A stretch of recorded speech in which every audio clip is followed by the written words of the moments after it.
In today's episode of the David Watson podcast, I spoke to Hannah. And Hannah had a really unique story. She grew up in a care home and alongside her brother, they now have Radfield Homecare. And we got into some of the concepts of care, some stories of her childhood, how they then grew the business from taken over from their parents. It's become a franchise.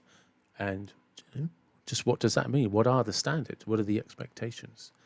And there was a lot to it, and genuinely appreciated Hannah's time. I hope you enjoy the podcast. Please like, comment, and subscribe. Take care.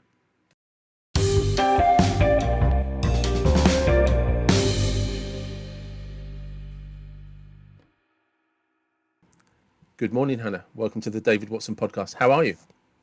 Very well, thanks, David. Lovely to be here, and lovely to meet you virtually.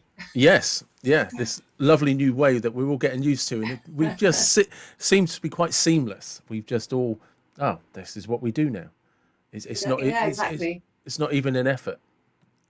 I know, it's just become the new normal, hasn't it? So the whole world has pretty much adapted within a short space of time. But it's brilliant, isn't it?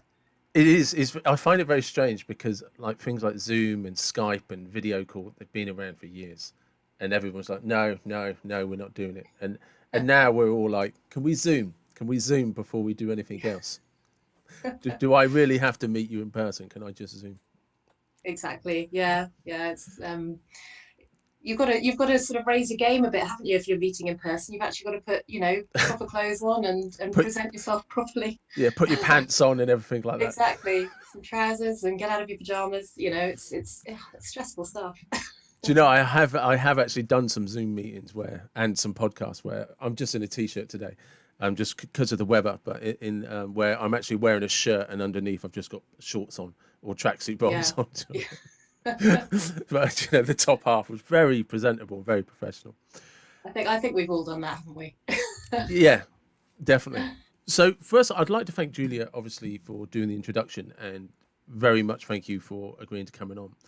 Because I'm not going to say too much just yet, because I want you to explain to people. But I do think you have an incredibly fascinating story, both you and your brother. And so could you just explain to people why I'm so fascinated? Well, I hope the fascination still holds when you've heard what I'm going to talk about. Yeah. But yeah, I suppose my brother and I had a slightly unusual upbringing, just sort of starting right back where it all began.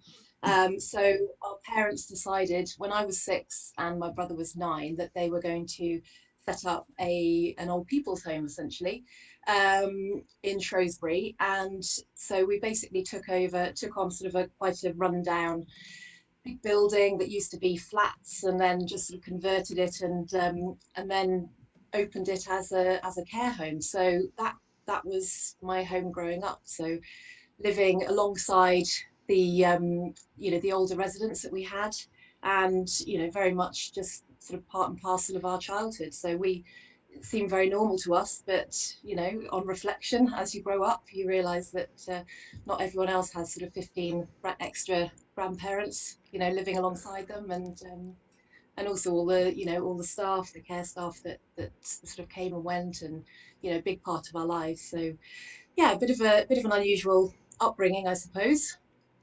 And then after that, we decided that, well, my brother and I, we both went off and did our sort of individual career paths. So I went and trained as a doctor and qualified as a GP, worked as a GP for a number of years. My brother went down more of a sort of financial route and working in the sort of charitable sector, and he managed a community radio station in Manchester. And then it was really when our parents were looking at succession planning for the care home that they sort of reached out to both of us and said, "Oh, you're not interested, are you?" And I think they were both quite taken aback when we both said, "Actually, yeah, we are interested, and we'd quite like to get involved and see where to sort of take the business forward." And so we sort of joined forces and sort of took a bit of a look at the market, probably with slightly fresher eyes. I think after my parents had been running the care home for 30 plus years. My brother and I came in with sort of slightly fresh viewpoint on it, and it was becoming pretty clear at that point that most people were wanting to move away from being in a residential setting and actually wanted to stay in their own homes and receive care into their own homes. So that's where we decided to sort of take the future of the business. So we moved into home care, and that's what we've been doing since 2008. So we set up our first home care office in Shrewsbury and then expanded around the Midlands area. And then in the last 4 years, we've been franchising the model. So we've now got a number of franchise partners operating around the country. And we've got more sort of in the pipeline ready to open up their businesses. So, yeah, in a nutshell, that's sort of the, Yeah. the journey, I suppose. Well, and we should mention it's called Radfield Homecare.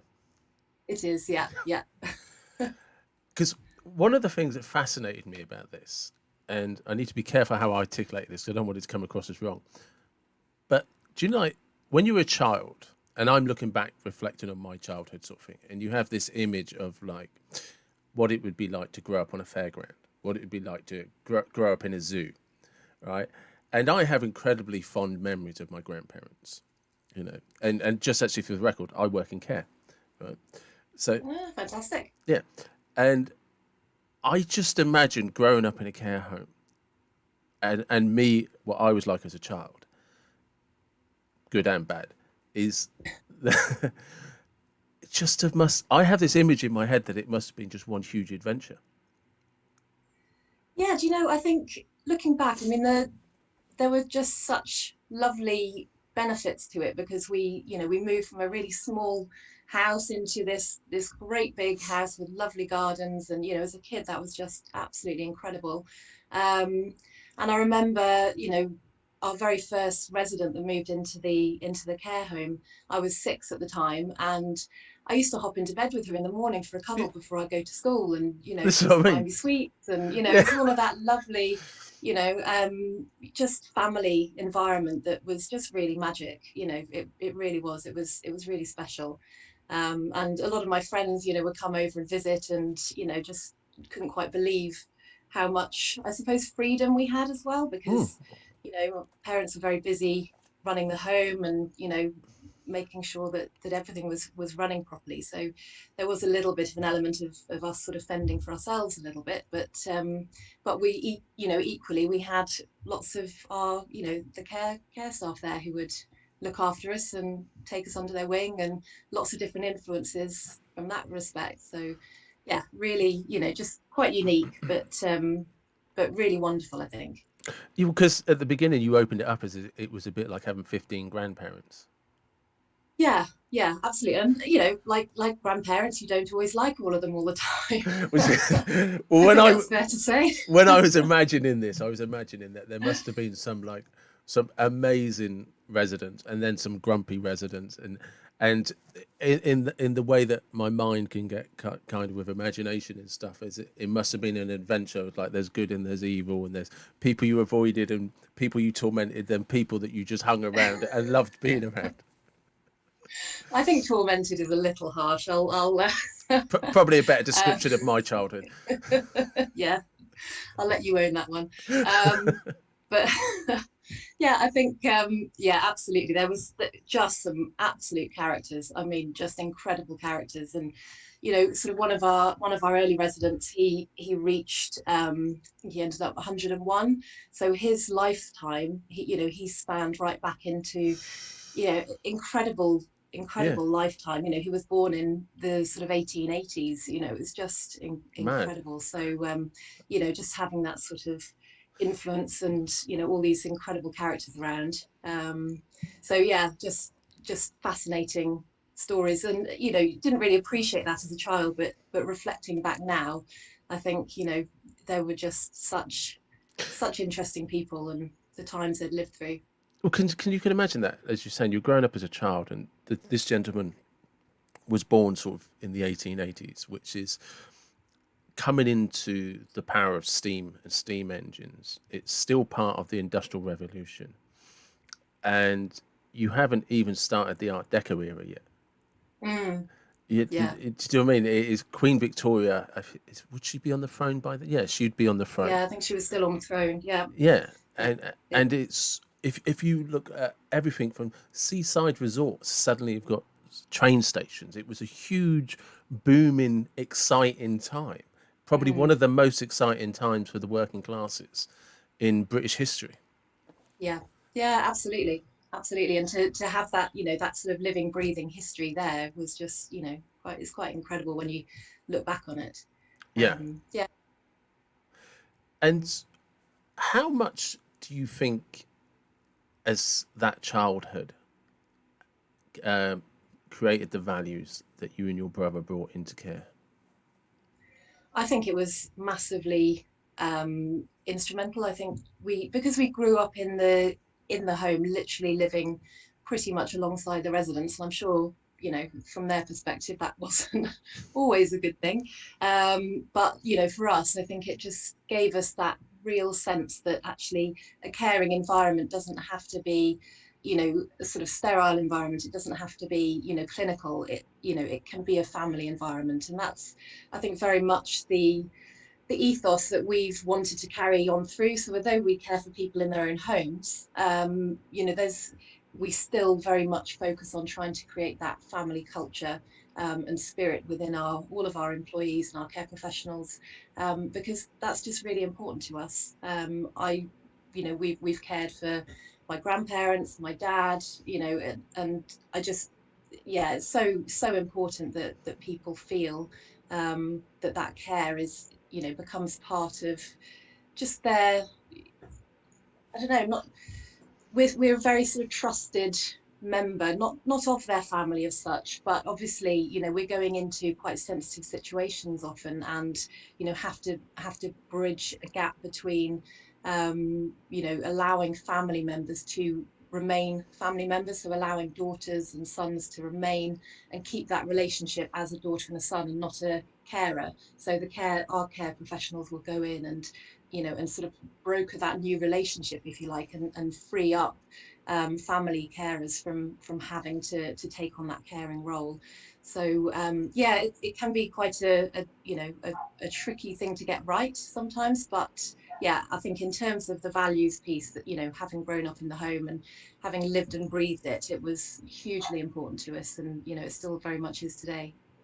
Yeah, because I mean, I'm not one for calling out policies or anything like that, but there is a necessity for a kind of a clinical and sterile side to care work. There- it's essential. You couldn't operate safeguarding and all of that stuff without it. But often, while this is being done unintentionally, I believe it's unintentionally, we kind of forget the humanity, the the Mm, the individuals that are behind it. Because as we were talking about the gentleman earlier, there is a guy who grew up in the 1880s. That was his era, and saw things, did things, survived two wars, mm. and interestingly saw the birth of the NHS, which Yes, yeah, you know, um, and it's very it's very difficult to, I think, in the care industry, it's very difficult when you see somebody that has now gone from independent to codependent to completely dependent. Is It's very difficult to see the person that still exists in their memories, their feelings, how they were emotionally reactive to things. The I'm fascinated by this guy now because he saw the rise of rock and roll. He lived through the 50s, the 60s. Do you know what I mean? All of those yeah. things Mm. that which are a complete fascination, and that they then become completely dependent on you, and Yeah, it yeah, it can be incredibly difficult to um, still see the human being, and just how, I'm trying to think how to articulate that really well, but it's just there's so many details to that person that when you present it with a care plan, you're just like, no. yeah. And I think that's part of, you can never capture the essence of an individual, in, 1, 2, 3, 4 meetings, going in and doing a formal, care consultation, things like that. What you do is you start the journey, and you're building up, a picture of that individual over time. And we rely very much on our care professionals, feeding information that we can then capture, and we can, work then much more closely with the individual to, to focus on whether we can help reconnect them with their previous hobbies, or whether they'd like to, go out and about, or, whatever it is that we can help to sort of connect them back into, you know, any sort of hobbies or interests they used to have, but also that sort of connection that they used to have with themselves, maybe, that's actually got lost as they've got older. So that's something that we focus on, and we're really passionate about, is actually, and actually our purpose as an organization is to help our nation age well and remain connected. And that remaining connected piece for us is, you can interpret that in lots of ways. It could be supporting with the new age of connectivity, which is Zoom calls and keeping in touch with family, Yeah. and, and helping people who are maybe a little bit more isolated have that connection. But it very much is around connecting with the community, connecting with their families, with their friends, you know, with themselves as well, as I said, because I think that is something that, we've seen as people get older, and they're fighting different battles than you've had to fight, when you're fit and well, and your body's functioning really well, and your mind's, really, on top form. And as those things start to be more problematic as you get older, I think people do tend to start to lose a little bit of sight of who they used to be, and what used to really drive them, and, all of those things. So that's very much part of how we focus on care. And so it isn't just, you know providing care professionals into that Yeah. environment. It's so much more than that. So you build up a picture very much over time of how we can help support somebody, and what's important to them. So yeah, it's hugely important. And it's great that actually, as a sector, the care sector has focused a lot more since we've been operating in it since 2008. It's become far more person centered, and, looking at people's outcomes, all of those sort of buzzwords that have been introduced over the last, you know They love a 13, buzzword. 14 years. Yeah, exactly. And when they're done well, it's, I think care can be transformative. When it's just a box ticking exercise, then it's, I think that's where care sometimes gets a bit of a bad rep, Yeah. in terms of the poor stories and things. And, there's so many care professionals out there in the country doing an incredibly brilliant job under really difficult circumstances, and not just in the paid sector, but in the voluntary sector, and, family carers who, just do an incredible job. So yeah, it's a tough job, and it's really tough to do it well. I think is sort of the bottom line. But yeah, it's something we're really passionate about, really striving for. Yeah, because it's interesting, because, like you say, that there's lots of buzzwords that they love a pretty poster and a buzzword. Yeah. Um, but the I will say that I've, in my own experience, which is now what, 16, 17 years, it's always been with good intentions, but often maybe policies aren't actually made by those people at the ground floor, who are the ones Mm, doing the work. So sometimes good intentions could be misinterpreted, and it's not always as simple as a box ticking exercise. It does take the person receiving the new policy to be able to see how they can humanize it. yeah. Yeah, absolutely. I think, it's you've we are a highly regulated industry, so we have got to do, make sure all the policies are in place, make sure everyone's following them, so there is that side of it. But then there's very much the human side of care, that, you've got to cover the basics, but then it's layering on top of that all of the wonderful, add-ons that you can do to really enhance somebody's life, and make it, make the difference from just living their life to actually having a real quality of life, which is, it's hugely important, isn't it? It is. So, how old were you when you left the care home? I was, well, 18, when I went off, and I travelled for a year, went overseas, and, kicked my heels up and explored the world a little bit, which was great. And then came back and went to medical school at Birmingham University. So then I was in Birmingham then for 6 years, and then went back overseas again for a few years to work overseas. Um, so yeah, so I had quite a long stint in the in the residential home growing up.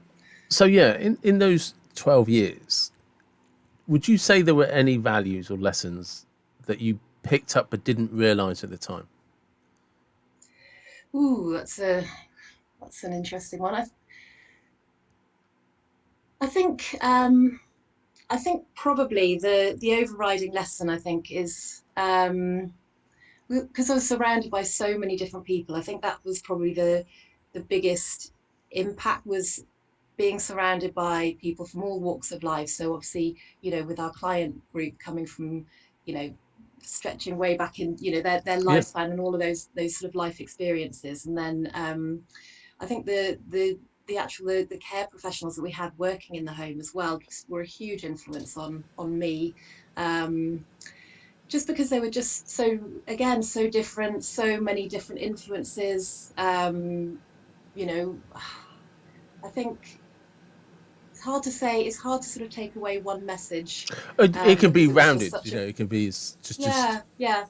I think I think it was just really wonderful to have all of those different people feeding into, I had so just being surrounded by all of those different people and all of their wonderful personalities, and and the challenges as well. Just probably grew up a little bit earlier than maybe yeah, other kids my age, because surrounded by some difficult things. Death, for example. Had to cope with that at quite an early age, and get used to that, and living very much alongside the client group where people do pass away, unfortunately, and coping with that. And then some of the social problems that come with employing um, care professionals. It's you know unfortunately, and I think it is something that hopefully we're as a sector we can try and address over time. But they are a lower paid um, cohort in society, unfortunately, mm, and with that sometimes comes some challenges, and some maybe slightly more challenging social issues that can come through as well. So yeah, really, I think from that perspective, just having quite a my eyes opened at quite a young age to a lot of yeah. those things, I think was quite formative. Yeah, as I said, probably made me grow up a bit faster than my peers, but at the same time, I hope maybe left me with quite a good sort of um, understanding of people from all walks of life. So yeah, I think that would probably be the overriding influence, I think. Because there is something, isn't there, with especially children. I think as we become adults, teenagers, and adults, we lose it slightly. But children have a unique perspective of seeing things, a unique way of seeing things, and especially when you're young, it's very easy to hide under a table. Do you know what I mean? And be in a room full of adults and nobody knows you're there. And Yeah. you said, yeah, like you've done that. Um, Of course I've done that. Hidden at the top of the banisters and yeah, and eavesdropped. it's because so as a child, you know, when you do, there will be residents that you were really fond of. How did you learn to cope with when they passed? I remember, I think when I was younger, ironically, I think when I was younger, I found it easier. I think as I got into my teens, I remember being, more upset, and I think it sort of coincided more with, you're wanting to contemplate The meaning of I life. don't know, as teenagers do, you're starting to sort of think about life and death a little bit more, and mortality, and you're starting to some of those concepts are starting to become a little bit more real. And I think that's fair to say. I think most teenagers probably go through that stage a little bit. So yeah, I think it probably affected me more in teenage years than it did in younger years, and it probably as well because I was more sheltered from it. Looking back, I'm sure things were maybe slightly brushed over and glossed over a little bit when I was very Yeah, little. But when I was a teenager, I was working in the home doing doing sort of working as a carer from the age of 14 onwards. So then it was just dealing with everything and anything. Um, so yeah, I think that was probably more affected by it as I got a bit older, to be honest. And what about the residents themselves? Did you know? Have you ever noticed with the residents with their attitude towards their final days? Yeah, we had what was really, really strange, and it was something that we observed time and again, was actually um, when somebody passed away, there was almost like a sense of uplifting within the community and the home, which was completely the opposite from what you'd expect. And it was, I don't know, very strange. And not always that case, obviously. And where people were Yeah, particularly close to one another, then obviously it was very sad and very difficult. But yeah, generally speaking, it was very very strange, strange phenomenon. But yeah. Because one of the reasons I asked is so my mum is Irish, so I'm half Irish, and you know, my mum's from my mum's side, her mum was one of 13 adults. right, Yeah, do wow, you know what I mean? And she came from her mum and dad. Was it her mum and dad? Well, she had an uncle that was younger than her, and there was 20 siblings. Do you know what I mean? wow, Yes, goodness it's a me. proper Catholic Irish family. Do you know what I mean? And but they all there was always this strange. Well, I found it kind of interesting, but also trying to understand it. Like you say, you when you first notice these things as a teenager and stuff, you start to contemplate: is there a meaning to Mm, life and the yeah. journey and all of that? Because I noticed with all of them as they became kind of elderly and into their 60s and their 70s and everything, they all got to kind of a point of being relaxed about it. Mm, And and when one by one they there's only a couple left now. They it sounds so horrible when I say it like that. I believe there's two aunts still alive, and there was a sense of I don't know, just okay with it. mm, That panic and fear that you have when you're young, that you don't have enough time. That just and oh my god, and I've noticed this more and more as I'm 46 now, and I've noticed this more and more with friends' parents and stuff like that. That all once they get to a certain point, a certain age, and it's different for everybody. They just and they can go on for another 10 or 15 years, but they just no fear. There's no fear of passing away. There's no fear of death, and they all seem to be quite relaxed about it. And like the way you described it when it happened, that sometimes it uplifted the care home. And you yeah.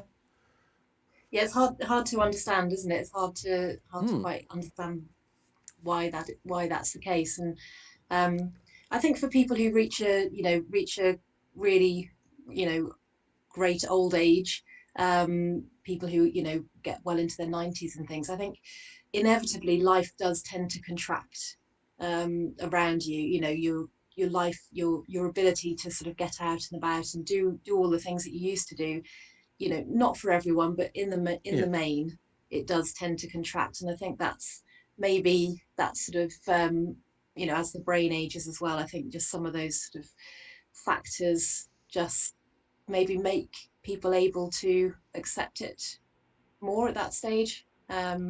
I think it's probably a combination of things, but I certainly don't remember, in all of the, you know, growing up with all of the interactions and, living alongside the clients. I don't remember it being a really very spoken about, maybe with the occasional client, but don't remember it being a sort of big theme that was talked yeah. about or people particularly worried about it. So yeah, it's an interesting one, isn't it? I've always been kind of weirdly fascinated by that part of life. Anyway, because like I said, I've witnessed people who the only way I can describe it is just very comfortable acceptance. Mm, And I don't know if that's yeah. because my background is Irish and they were all staunch Catholics. So that everything was God's will, and I don't know if that helped many of those older generations because there was definitely a strong Christianity in the country, Yeah, back yeah, then. absolutely. Yeah. That may be an element as well, because I think, certainly as a as a group, we're less religious now, aren't we, as a nation than we Yeah, were going back, 20, 30 years ago. So yeah, that may be a yeah, factor as well. yeah. Because I mean, back then there was a lot of faith in regardless of what your religion was. Faith was a big part of everybody's life. Did you? Was there anything you were ever advised not to worry about? As like a teenager growing up, that you can. The problem of being a teenager is you get inside your own head. And Yeah. was there anything that ever stood out as people like that? You don't ever need to worry about that. What, from the residents in the home, you Yeah, mean? yeah, It's the sort of life advice passed down. yeah. Um, oh gosh, you know what? I'm sure there was. I'm sure there were many occasions, and that's the terrible thing about being a teenager, is that you Don't don't pay listen, do attention. you? No, never. And I think I've probably been very guilty of that. So I can't say that I've got all these wonderful worldly wisdoms that were passed down to me, I'm afraid. But um, I probably remember more from my grandparents, just sort of comments and sayings and things that they'd repeat over time that probably can't recall now off the top of my head. But yeah, I'm sure there were loads of things, and lots of people wanting to give me wonderful advice and life guidance and things. And yeah, probably being a grotty teenager, I just Yeah, yeah. Just ignored didn't them. take it all in. Yeah. And so moving forward with Radfield Homecare, because like you say, you are now franchising. Yeah, So what does that involve exactly? it's um, it's basically, I mean, franchise. There's lots of franchise businesses in the country. Some that are really well known, like McDonald's, Yeah. through to others that are maybe less well known. So, for example, another retail one, but Thornton's is a franchise, for Okay, example, I didn't know and that. yeah, so it is actually a very big part of the economy, and also a very it's very prevalent, actually, franchising as a business model. It works really well in the care sector, because what you get with franchising is for us, we are looking for franchise partners who will open up a Radfield home care business in their local area. Um, and what we get with that, if we find the right person, which is what we spend a lot of our time doing, is rejecting people essentially. Yeah. Because, you've got to really be careful in terms of who we bring on. um, and once you find that right person, then they're they're really there. They will take all the passion and the drive into their local community. They set up an office, they recruit care professionals, and they deliver care with our model and our processes, and our way of working, into their local community. And then we very much, we then they're part of our network, so they get a lot of peer support from other franchise partners in the network. um, we put on sort of conferences, forums, lots of training, lots of ongoing support, um, with compliance, with marketing, all of those things. So it really is kind of, they're buying a business model, Yeah. and all of the support that goes along with that. Yeah, so that sort of in a nutshell is is the franchise model. And what do you try to? Because like you said, you reject a lot of people. Mm. So I'm not going to ask what people do wrong. What do they do right? The ones that are right have to, well, I mean, for a start, it's quite I'm going to say grueling, but it's certainly quite a lengthy and um, challenging process that we put them through. So they've got to, first of all, they've got to sort of jump through all of those hoops and demonstrate to us at each point on that journey that they've got what it takes. So we're looking, we're not just looking at the outcome of them sort of achieving that journey. We're looking at how they approach it. We need people who are obviously caring. So people who, we get lots of conversations that start with, how much money can I make out of this? And for us, that's basically, bye, see you Yeah. later. Yeah. So there's lots of opportunities for us to sort of filter out people. So obviously caring, looking for got to have really good attention to detail. They've got to have really good people skills. They've got to be a little bit entrepreneurial, so they've got to want to set up their own business, but not too entrepreneurial that they want to, not follow all our processes, because we've got a very well established methodology and all the systems, policies, processes that we know work and we've tried and tested over time. Some people occasionally might come into that and just say, well, I can do my own thing. Oh, yeah. That's not what good franchising is. And so yeah, so that we're sort of looking for people who are willing to follow our model, willing to take our advice and guidance, but equally are passionate enough and want to get out into their local community and talk about what they do, and have a real passion for it, and then want to deliver really high quality care. And the only way they can do that is by recruiting the best care professionals and training and supporting them really, really well. So so just on that, you can see we're looking for some quite unique individuals. It's not for everyone. No. So it takes a long time for us to sort of filter out all the people that aren't right, and then and it's very much a two-way process. So it's they've we're interviewing them, they're interviewing us. It's got to be a partnership, and that's why we call them franchise partners, because we see it very much as a partnership. So yeah, long process, but when you get the right people, it's really rewarding and really fantastic to see them start their journey, build their business, and yeah, it's quite magic actually, just to see them start to sort of build their businesses and just deliver some really fantastic quality of care across the country. It's really rewarding. If you could, what do you think people misunderstand about the care industry? I think there's a lot of misconceptions around um, the media portrayal of the care sector over recent years. I think has done a lot of probably good, but also a lot of damage to the reputation. I think a lot of people still perceive care as being, just coming in and doing very sort of menial tasks, Yeah. personal care.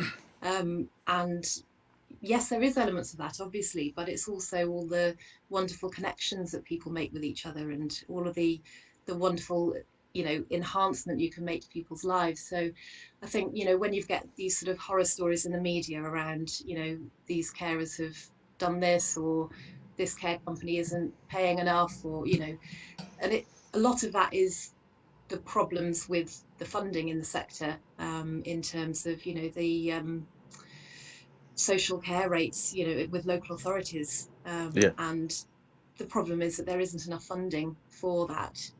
We very much operate more in the private marketplace, which allows us to charge more, but then we can pay more, so we can recruit, I work in the best care private. professionals. I work privately. Do Yeah. you know what I mean? And look, I'm not going to call anyone out, but you get what you pay for. Mm, You know, yeah. And and it is a real shame, isn't it, that there's that sort of inequality in the country around access to care. And I think yeah, it is fantastic in our country that we can, people do have access to care. So if they need it, then they can have funded care. And a lot of companies are out there doing an incredible job on very, very low um, pay rates, and it's phenomenal really, that how the country is sort of supported on an underfunded system. Um, so yeah, real challenges there, and I think the media have a lot of potential horror stories that they can pick on, and yeah, certainly have done over recent years. But I think with one of the nice things actually to come out of the crazy pandemic world we've been living in over the last year or more, is the fact that actually home care has had much more of a sort of spotlight shone on it. yeah, So during the first lockdown in particular, I think home care as a general concept, most of the public don't really know what it is. The first thing they say is, oh yeah, care home, not really understanding the difference. So having the the media actually focus more on more positive stories around aren't carers doing a fantastic job, looking more specifically at home care. And I think so the general awareness, I think, is raised in the country around that, there are companies out there doing home care and doing a fantastic job. So I think, yeah, that's been a nice positive to slightly raise the profile of the sector. Where would you like to see care go? Ooh, um, I think, I I've mean, just slipped that one in there for you. yeah, I'm no politician. No, no, just like I literally, I if I was gonna try and just get one thing for people that are in care or something like that, it's just awareness. Do you know what I mean? Because you see it on social media, Facebook groups and stuff like that. Somebody will. I read one the other day. It was in like the area that I live in. Some carer apparently in Tesco's. Somebody else felt they weren't treating that person correctly. All right. Now, as somebody that runs a care team, my first thought was, how do you know anything about Mm, the person they're looking after? For all you know, that person that's being looked after could be a kleptomaniac, could be violent, mm, and that person may have spotted a trigger and may have immediately stepped in, which can seem quite abrupt on the outside in. mm. I get that. But we also have a responsibility to take people who aren't often the most social and take them shopping, take them into the community, do things with them. And I'm not saying that that person wasn't a crappy care worker either, but it was everything from they didn't have their ID badges, they didn't have to wear, they didn't have their uniforms on. It's just like, you don't have to. Lots of people Yeah, don't wear uniforms. I never yeah, wear my ID. I don't have to. I only have to carry it. You know, because we're not trying to make the whole world see that these people need care. We're trying yeah, to let them blend into the community like everyone else. And so I would just love this if I could just awareness is and that's so vague and so expansive. It's probably not even helpful. yeah. So I'm going to hand it back to you. Okay. I think for me, I would probably say advocacy. I think Yeah, that's something I've always been quite passionate about. I remember my father going into hospital quite a few years ago now, but he had MS as a sort of, his background diagnosis, and then he went in with, well, they didn't know what had happened. Ultimately, he'd had a stroke, but it wasn't sort of classic symptoms of stroke. Um, and if we hadn't been there, really sort of advocating hard on his behalf, I think he would have just been sort of parked up, and the yeah, MS diagnosis was kind of, oh, it took over from the fact that this was actually an acute incident, and we had to be there saying, look, he was driving his car yesterday, he was walking around town because he came in sort of semi-conscious, and they just looked at MS, and I know that was probably, that's not the way most most teams in the hospital would operate, but that certainly was the experience that we had, and it just really concerned me that actually, if people aren't there advocating for on behalf of other people who can't do it for themselves, whether that's a temporary or a longer yeah. term thing, then just, yeah, just the wrong outcomes happen. Time It's and time again. exactly. So I think for me, yeah, I think just making sure that more vulnerable people in society have got somebody with their best interests there, on hand to stick up for them. And most of the time people have got family members who'll do that, but I think when that's missing, we provide a lot of advocacy for our clients. If somebody goes into hospital, that's, we certainly don't end the care there. That's absolutely, we'll liaise with the hospital teams, making sure they're looked after whilst they're in that hospital system, and that people really understand what their pre-hospital, their pre-admission functionality was like, because otherwise they maybe won't be treated as aggressively as they could be. And anyway, I think that's, yeah, for me, that's probably my big one. Advocacy. Yeah. And that's probably a great place to stop. Thank you very much. Okay. You're very welcome.